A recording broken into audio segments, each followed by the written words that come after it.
دا قرآن دی الله رب العزت زمونږ او ستاسو د هدایت لپاره رالیږلی دی، خو کاش کې قرآن ته موږ شا کړې ده او قرآن د مؤمنانو نه پاتې شوی دی، نه په خپله باندې زده کوي نه په خپلو بچو باندې زده کوي.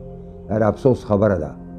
حالانکه قرآن داسې کتاب دی چې د دې په ذریعه باندې مسلمانانو اولو ډېر په تکلیفونو او سختو سره هغې مشکلاتو سره مخامخ وو او هغې دې دپاره جهادونه وکړه او په ډېره لږه زمانه کې د دنیا ملکونه هغوی ونیول، یعنې 25 لاک مربع میل ځمکه دا صحابو حاصله کړې وه په ډېر لږ وخت کې.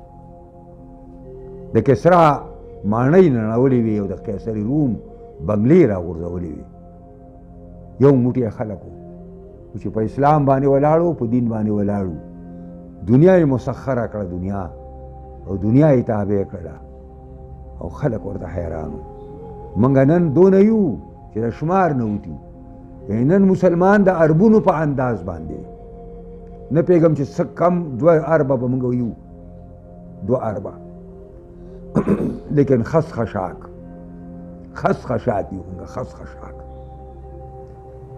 من کې هغه جس نشته چې د مسلمان کم جس او مسلمان کې کم قوت او طاقت او من کې نشته، ځکه چې موږ د اغیار غلامان یو، د کفارو غلامان یو. موږ د کفارو د خوشحاله کولو دپاره کارونه کوو پر خپل ملک کې، چې امریکا پسې خوشحالېږي او یهود پسې خوشحالېږي، هغه کار موږ کوو. ته خو دلته د اسلام یو خبره وکړه، ته تش دا ووایه چې دا سود د خدای او رسول حرام کړی دی او په دې قرآن کې الله ویلي چې څوک سود نه قلاریږي نو زما جنګ ته تیار شي. خو ته د امریکې او د یهودو سودخورو د وجې نه ته دلته سود ختم که که نه، دا ته ولدي حکومت ایمان معلوم شي، دغه مولیانو ایمان هم درته معلوم شي او دغه امیانو هم درته معلوم شي، خو دلته دا کار وکړه که نه. الله دې په موږ باندې رحم وکړي په ټولو باندې او په قرآن عظیم شان دی الله موږ پوه کړي او دې قرآن نظام دی الله تعالی په تمام دنیا کې او خاص کر په پاکستان کې راولي. څوک دې لکار